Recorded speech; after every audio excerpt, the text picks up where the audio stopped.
a este encuentro con la palabra. Hoy vamos a conversar sobre el tema el orden actual y sus desafíos. Para todos es un secreto, todos sabemos, todos conocemos que desde hace un tiempo he ido hablando de la necesidad de establecer un nuevo orden mundial. Es decir, hay una cantidad de personalidades a nivel mundial que están abogando por el establecimiento de este nuevo orden mundial, y es mucho lo que se ha escrito sobre este tema. Ahora bien, si existe un nuevo orden mundial o si se propone un nuevo orden mundial, es porque debe existir un orden actual.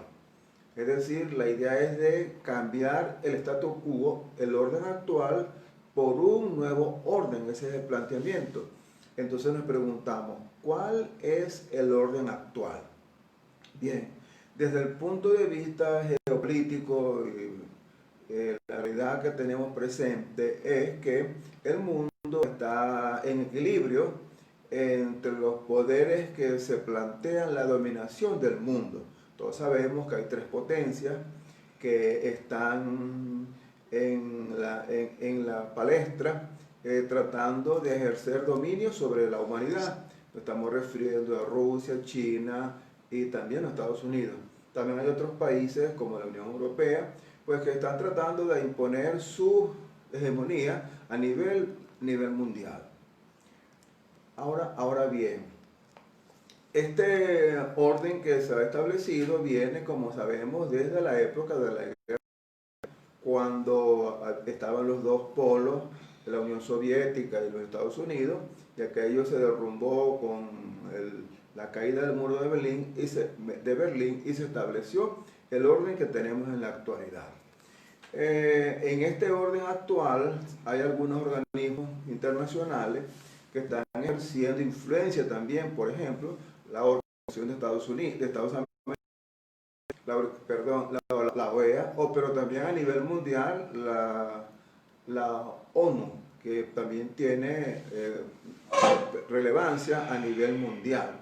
En este momento, por ejemplo, que estamos en época de pandemia, la Organización Mundial de la Salud está guiando todo el proceso a nivel mundial de cómo avanzar en la pandemia.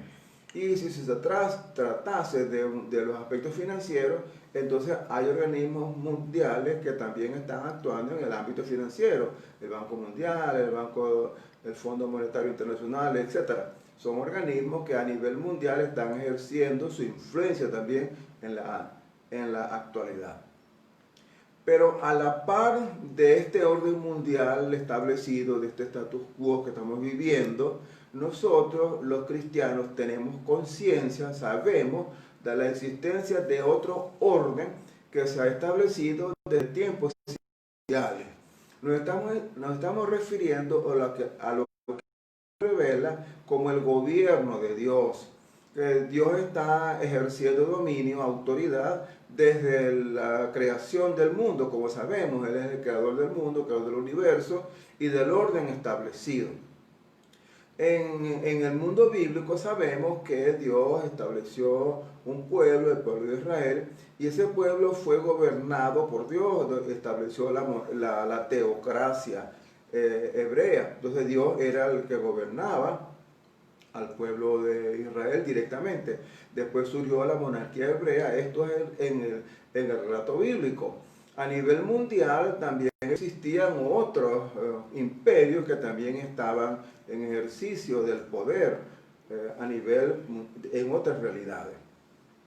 En la parábola del trigo y la cizaña se nos da una idea de este gobierno de carácter mundial. Allí en Mateo capítulo 13 se refiere al hecho de que hubo un señor que plantó, sembró trigo, y después vino un enemigo y le sembró cizaña, y entonces crecía la cizaña junto con el trigo. En la explicación de esta parábola que está en el capítulo 13 de Mateo, Jesucristo, que refiriéndose a una parábola del reino de los cielos, dijo que el reino de los cielos es semejante a ese hombre que sembró trigo. En la explicación de esa parábola, entonces él dice que el dueño de la tierra es el Hijo del Hombre, es decir, Jesucristo. Y el campo es el mundo, todo el mundo. El trigo son los hijos del reino, y la cizaña son los hijos del maligno, es decir, toda la humanidad está bajo el gobierno del Hijo del Hombre, es decir, de Jesucristo.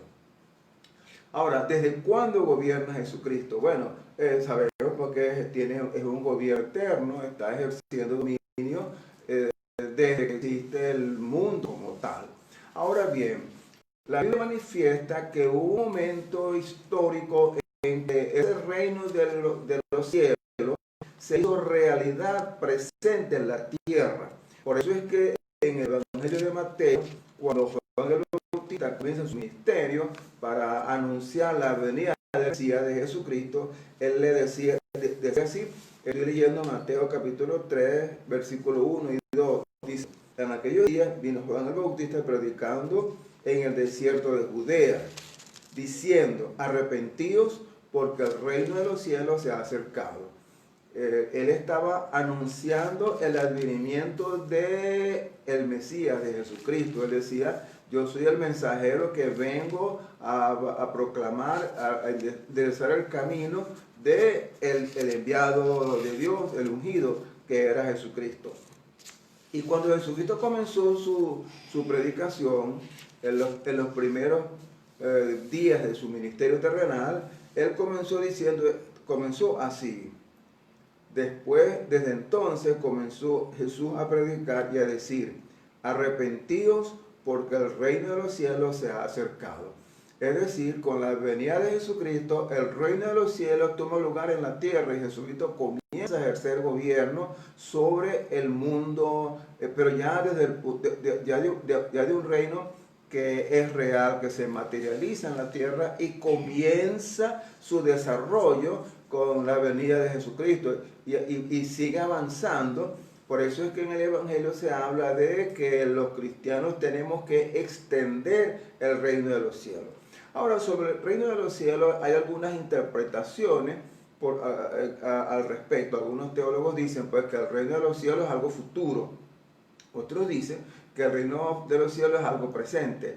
Pero la Biblia enseña que el reino de los cielos es presente, que Jesucristo lo vino a inaugurar en el momento cuando Él vino la primera vez. De la que, de acuerdo con lo que plantea la Sagrada Escritura, nosotros estamos en un orden establecido que es el orden que nos enseña la palabra de Dios, que es el reino de los cielos. Nosotros somos súbditos del reino de los cielos. Ahora, este es un reino que convive con el orden actual, con los gobiernos mundiales de la actualidad, porque es que el reino de Jesucristo tiene una característica, que el reino de Jesucristo es un reino de carácter espiritual.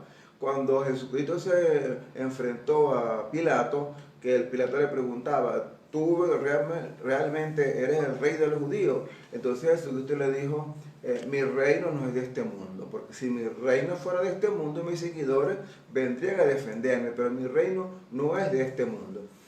¿Qué quiso decir Jesús con que su reino no era de este mundo? O sea, que no era un reino desde el punto de vista de la geopolítica, un gobierno como el romano, un gobierno como los anteriores, el babilónico, el persa o el griego. No era un reino como eso desde el punto de vista geográfico. Era un reino de esa misma categoría, como un rey, como un territorio, pero ese reinado era de carácter espiritual. Y ese es el reinado que en este momento se está llevando a cabo en el mundo cristiano, de forma tal que si tú eres cristiano, eres súbdito del reino de los cielos.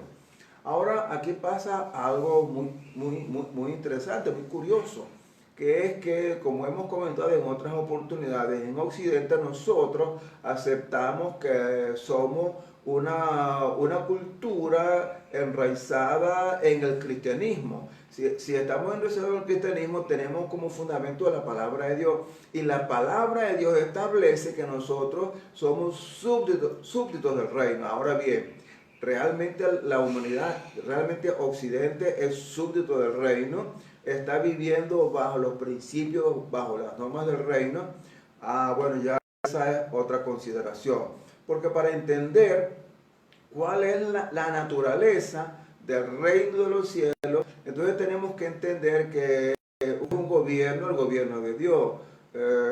Fíjense que mismo Jesucristo dijo en Mateo 6:33, más buscad primeramente el reino de Dios y su justicia, que es equivalente al reino de los cielos. Hay que buscar el reino de Dios y tenemos que someternos al reino de Dios. Ahora, ¿cómo hacemos para someternos al reino de los cielos? Para vivir bajo el dominio del reino de los cielos y poder contrarrestar lo que se está planteando como el nuevo orden mundial. Muy sencillo, que lo que ocurre es que los súbditos del reino deben someterse a los designios del rey y a lo que establece la constitución y las normas de ese reino. ¿Y dónde está la constitución y las normas de ese reino? Bueno, están contenidas en la palabra de Dios, lo hemos mencionado muchas veces. La palabra de Dios contiene las normas, los principios que regulan la vida de todos los súbditos del reino. Hay que hacer una acotación. El hecho de que una persona no acepte al rey no significa que no esté bajo su dominio, como por ejemplo aquellos que están en oposición al gobierno siguen bajo la potestad del gobierno, no están fuera de los dominios y de la constitución. Así pasa con Dios. El hecho de que una persona se rebele contra Dios o no lo reconozca no significa que Dios no está ejerciendo gobierno y dominio sobre esa persona o sobre esa entidad. Entonces, volviendo a lo que les comentaba respecto a qué es lo que significa estar bajo el dominio del reino de los cielos, estamos hablando entonces que hay que acatar, hay que someterse a los principios, a los preceptos, a las normas establecidas en la Constitución, es decir, a la palabra de Dios. ¿Y cómo podemos entender eso? Bueno, cuando Jesús comenzó su ministerio, hizo una gran declaración que nosotros conocemos como el Sermón del Monte. En ese Sermón del Monte está la constitución de ese reino de los cielos, valores del reino. Cuando Moisés constituyó por orden divina a la nación de Israel, le dio normas y principios contenidos en la ley de Moisés, que la dictó allá en Sinaí. Dice que Moisés subió al monte y en el monte Dios le dictó la ley que más tarde fue puesta en práctica por los hebreos, luego los judíos, hasta hoy que se practica en Israel, que es lo que nosotros conocemos como el Antiguo Testamento.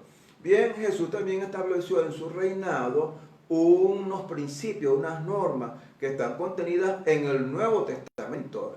Y esas normas están condensadas en lo que nosotros conocemos como el Sermón del Monte.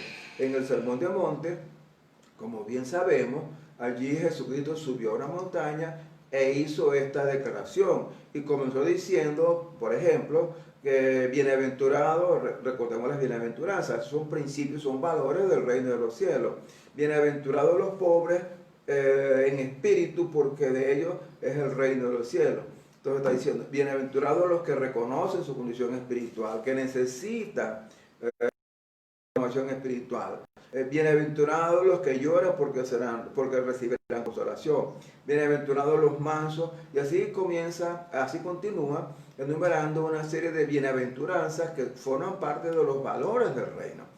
Continuando, marca la pauta en distintos aspectos. Por ejemplo, él habla sobre la sal de la tierra, la luz del mundo, y la importancia que tiene pues esas dos características del creyente en la humanidad. Habla también de la importancia de Jesús y la ley, que Jesús no vino como él dice, no vino a abrogar la ley, sino que vino a cumplirla.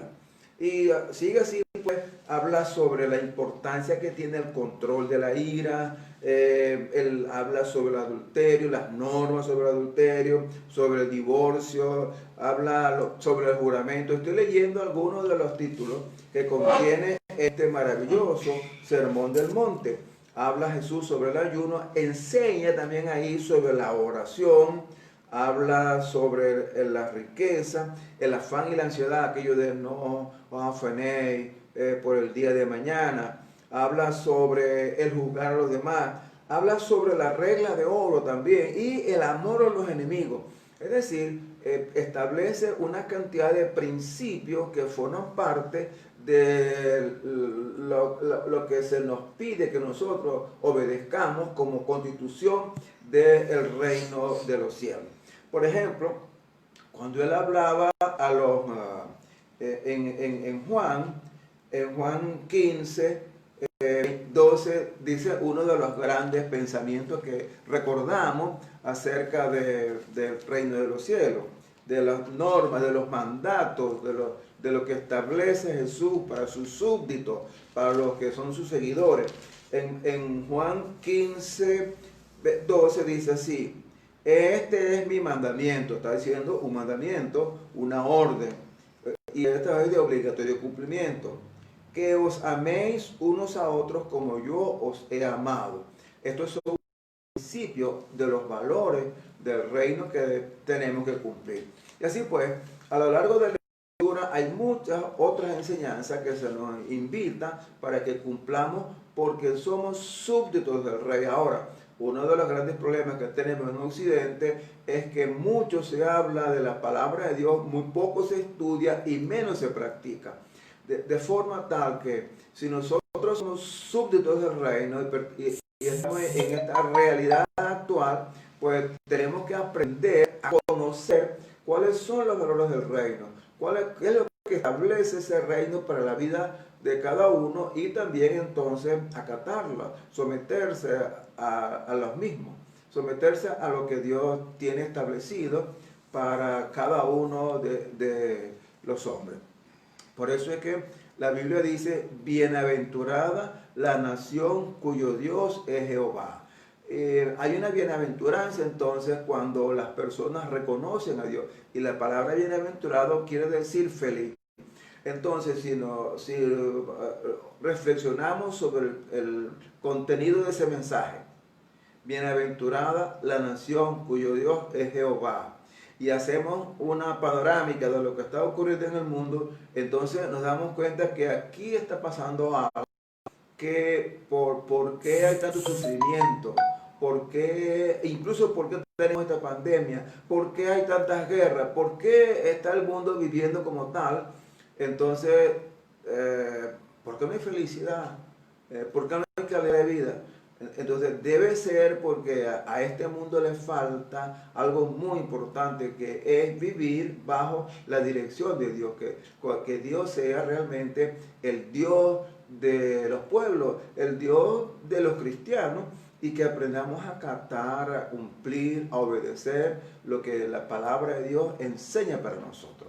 De manera que una de las grandes complejidades de esto cuando hablamos del reino de los cielos es porque nosotros no tenemos un ser que nos esté gobernando, que sea visible. Esto habla en el pueblo de Israel.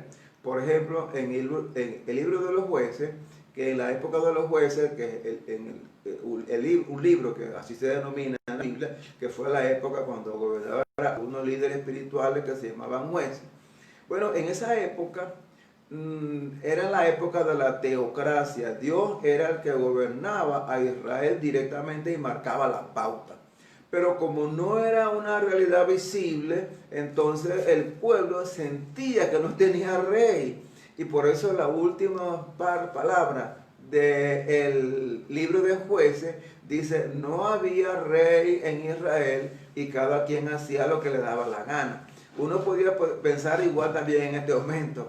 A veces como que si no hay rey en el mundo, en el reino de los cielos, y cada quien hace lo que quiere, pero no es que no había rey, claro que había rey. El rey era Dios, Jehová, quien los gobernaba, quien los instruía, incluso en momentos de dificultades. Ellos, por ejemplo, el pueblo de Israel en la época del periodo de los jueces no tenía un ejército como tal. ¿Por qué? Porque el mismo Dios era quien los liberaba de los enemigos. No tenían un ministerio de hacienda, pero el mismo Dios era el que les daba la producción de alimentos. No tenían un ministerio de agricultura y cría, pero Dios era el proveedor de los alimentos, el que les daba seguridad. Dios actuaba directamente, así lo revela la Sagrada Escritura. Pero ellos no tenían una visión no lo veían corporalmente, entonces no tenían la percepción de la realidad de que estaban viviendo bajo el gobierno de Dios. Y eso pasa un poco también en la actualidad. Por eso es que más adelante, avanzando en la historia bíblica, cuando se llega al libro de Samuel, allí se dice que el pueblo dice que ya no quiso más ser gobernado directamente por Dios y por los jueces, y dijo que quería tener un rey como todas las demás naciones, porque ellos necesitaban ver la parte visible para poder ver el rey, dónde estaba ubicado el palacio, el ejército. Ellos querían ver eso. Y a veces pasa también con nosotros esa circunstancia.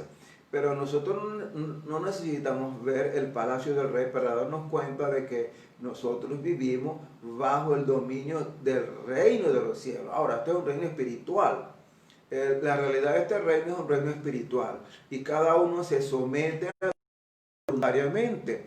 Por eso es que dice en el comienzo del ministerio de Jesucristo, cuando hablaba a los discípulos, él les decía: arrepentíos porque el reino de Dios se ha acercado.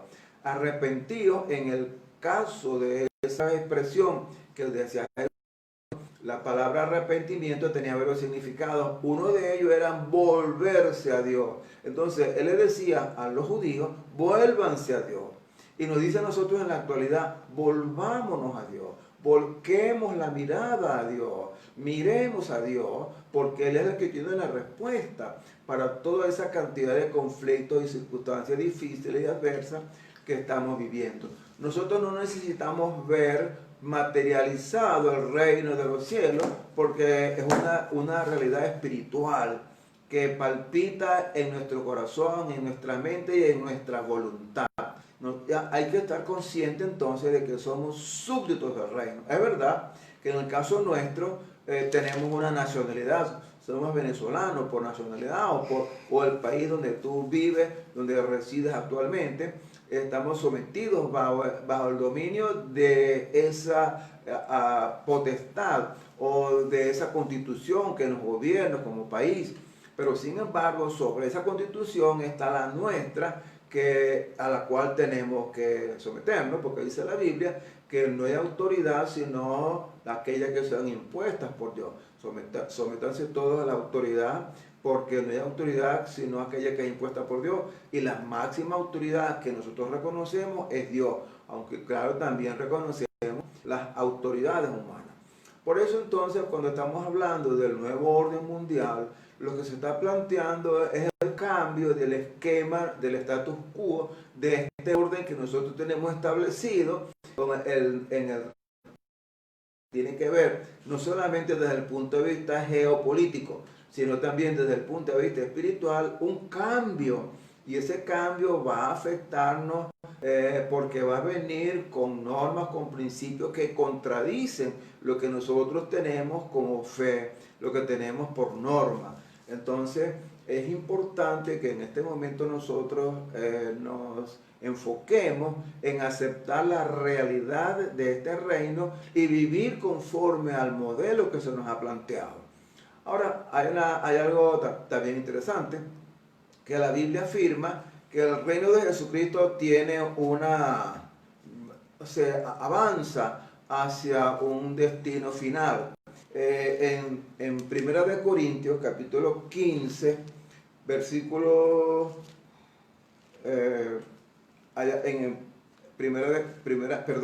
estoy buscando aquí, tengo una cita ahí. En Primera de Corintios, capítulo 15, versículo 24, dice hasta dónde va a ser el gobierno de Jesucristo. Vean lo que dice Primera de Corintios 15, 24.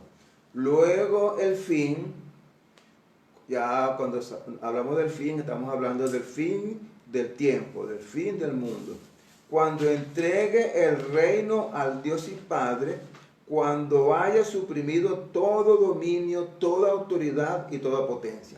Es decir, aquí está diciendo el Señor Jesucristo que todo dominio, toda autoridad, toda potencia, incluso el nuevo orden mundial, van a estar sometidos van a estar sujetos y van a perecer, dice, hasta que todos sus dominios y sean suprimidos. Todo eso va a ser suprimido, entonces se va a materializar lo que nosotros conocemos como el futuro de la materialización o la consumación, para decirlo de una forma más correcta, la consumación del reino de los cielos será cuando venga Jesucristo, establezca el orden definitivo mundial y entonces entrega a Dios el reino para que sigamos viviendo con Él por la eternidad, disfrutando como se espera que disfrutemos. Vamos a ver cómo dice aquí, Cristo tiene que reinar hasta derrotar a sus enemigos, entre los que se encuentra el postrero de ellos, la muerte. Esta será también derrotada y destruida. El Padre ha dado a Cristo todo imperio y autoridad sobre todas las cosas. Por supuesto, Cristo no gobierna al Padre. Cristo no gobierna al Padre mismo, porque fue el Padre quien dio autoridad a Jesucristo. Y pues tenemos entonces que Jesucristo está gobernando en la actualidad y toda autoridad va a ser sujeta bajo su dominio. Entonces nosotros debemos tener esta confianza. No debemos sentirnos desesperados por estos anuncios que se propone acerca del establecimiento de un nuevo orden mundial que pudiera afectarnos en lo que se refiere a nuestra fe, nuestros principios, porque al fin todo dominio, toda autoridad, todo gobierno será puesto bajo el señorío de nuestro Señor Jesucristo, y esto tiene que ser motivo de regocijo, de esperanza para cada uno de nosotros y fortalecernos con este mensaje que nos trae la Escritura, de que nosotros somos súbditos del reino de los cielos, y como súbditos de ese reino de los cielos tenemos un estatus especial, y Él se encargará de guiarnos, de protegernos, de llevarnos al destino que Él tiene preparado para cada uno de nosotros y también para nuestro pueblo. Este es el mensaje que tengo para ti en esta mañana, y me despido recordándote que somos súbditos del reino y con la palabra del apóstol Pablo. La gracia del Señor Jesucristo, el amor de Dios nuestro Padre y la comunión del Espíritu Santo sea con todos vosotros hoy y siempre. Amén. Que Dios les bendiga.